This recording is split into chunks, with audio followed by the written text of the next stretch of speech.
Hi everyone, this is robin Sharma और आपके सामने मैं एक बहुत ही इंपॉर्टेंट वीडियो लेकर आया हूँ उन सभी स्टूडेंट्स के लिए जो कि 2023 के एसएससी सीजीएल एग्जामिनेशन की तैयारी कर रहे हैं।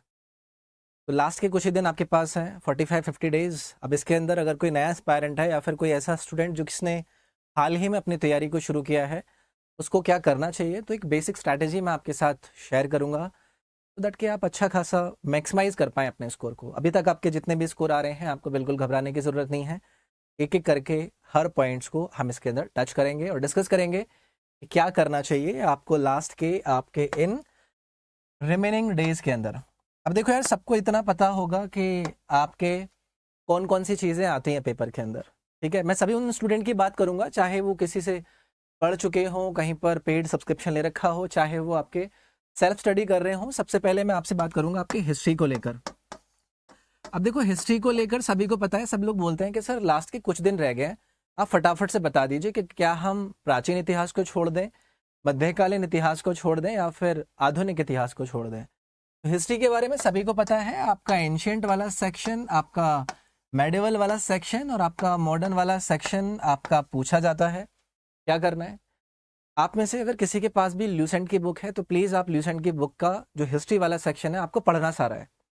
क्योंकि अगर मैं एंशिएंट की भी बात करूँ ना, तो पिछले साल यानी कि 2022 के सीजीएल के पेपर के जो मैंने आपको आपके इस यूट्यूब के ऊपर सॉल्यूशन भी कराए हैं, उसमें मल्टीपल साइट्स पूछ लेते हैं। आपसे पूछ लिया जाएगा कि स्टोन एज की कोई इंपॉर्टेंट साइट की लोकेशन पूछ ली जाएगी।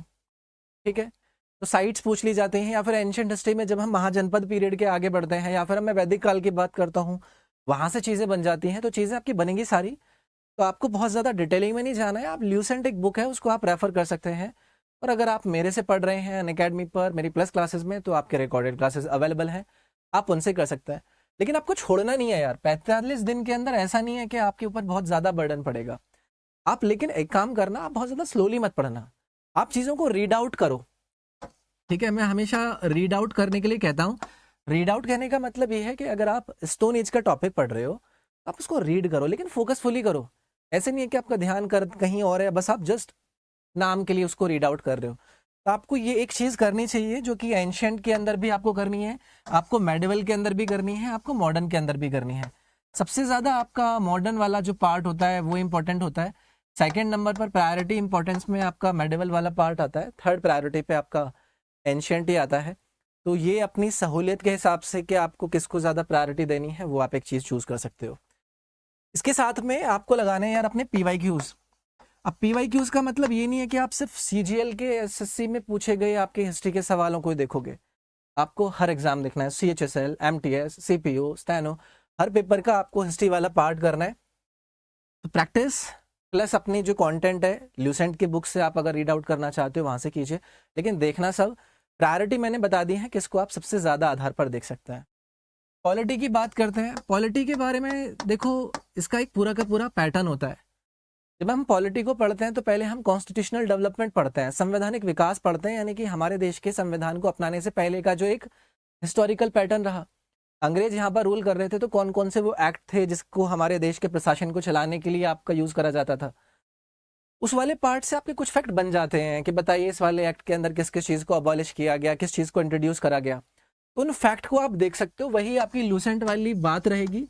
उन फैक्ट्स को आप ज़रूर देख सकते हैं, या फिर PYQs के जरिए, जो टॉपिकल PYQs होते हैं उसके जरिए आप इस कंटेंट को पूरा कर सकते हैं। इसके अलावा आपका जो आर्टिकल्स वाला सेक्शन है, आर्टिकल्स देखो सबसे ज़्यादा इंपॉर्टेंट होता है। तो अगर आपके पास कम समय है तो आप आर्टिकल्स वाले पैटर्न को एक बार निकाल दीजिए। सारे पार्ट को आपको कवर करना है। कुछ कुछ ऐसे आर्टिकल्स आपके होते हैं जो कि करंट अफेयर में चर्चाओं में चल रहे होते हैं, वो आपको देखना है। तो ये आपका थियोरेटिकल पार्ट हो गया। लूसेंट आपकी बुक हो गई। MCQ और PYQs से आपको प्रैक्टिस करनी है। जो भी फैक्ट मिलता है उसको आपको अपने पास रखना है, यूज करना है। इसके बाद यार मैं आ जाता हूं आपके पास ज्योग्राफी को लेकर। ज्योग्राफी के अंदर फिजिकल, वर्ल्ड और आपका इंडियन, इसके अंदर बहुत बड़ा देखो पार्ट होता है। अगर आप में से कोई अनअकैडमी पर है तो मेरी रिकॉर्डेड क्लासेस तो आप यूज़ कर ही सकते हैं, लेकिन अगर आप अनअकैडमी पर नहीं हैं, सेल्फ स्टडी कर रहे हैं, तो आई वुड सजेस्ट कि आप ल्यूसेंट को ही यूज़ करें। ल्यूसेंट बुक का जो ज्योग्राफी वाला कंटेंट है उसको रेगुलर रिवाइज करें, रीड आउट करें और साथ में लगाएं पिछले सालों के सवाल। लास्ट के दिनों में अगर आपको बेस्ट बेनिफिट लेना होता है ना, तो आप पिछले 6+ ईयर्स के जो PYQs हैं उनको आपको उठाकर देखना चाहिए, ऐसा मुझे लगता है। ज्योग्राफी के अंदर आपका ये वाला सेक्शन हो गया। अगर आप और ज़्यादा डिटेल में जाओगे फिर टाइम की कमी, वही वाली बात मैं कर रहा हूँ।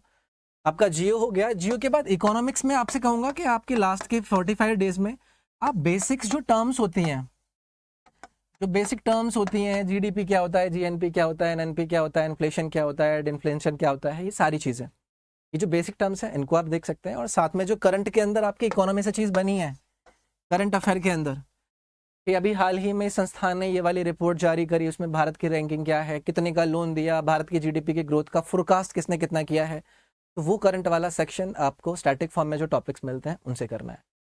उसके बाद साइंस आता है। साइंस में मैं आपसे कहूँगा कि साइंस के ऊपर आप यार लास्ट के 45 डेज में, जैसे फिजिक्स की बात करूँ तो फिजिक्स में जैसे कि आपका यूनिट्स वाली चीज़ें होती हैं। अब यूनिट्स क्या है, सबसे बेसिक चीज़ है।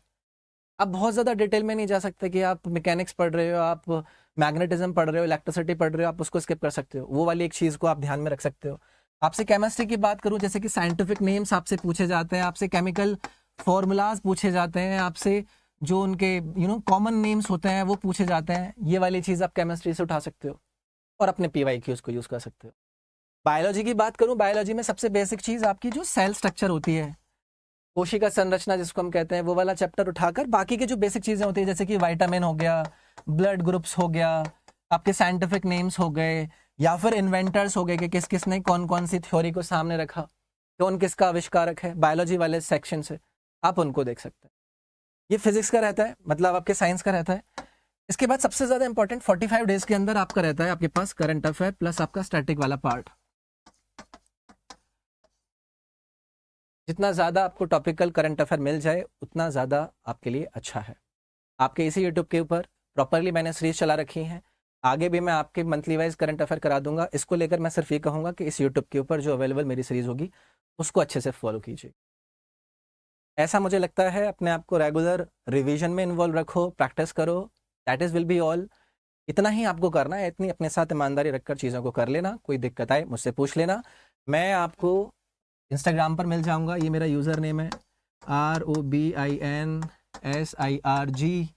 This is my Instagram user name, आप इस पर मुझसे कनेक्ट कर सकते हैं। इस वीडियो के डिस्क्रिप्शन में टेलीग्राम का लिंक है, उसे भी ज्वाइन कर सकते हैं। मिलते हैं आपसे अपनी अगली वीडियो के अंदर। ऐसी स्ट्रैटेजी छोटी छोटी मैं आपके साथ शेयर कर दूंगा। Thank you, take care, bye bye.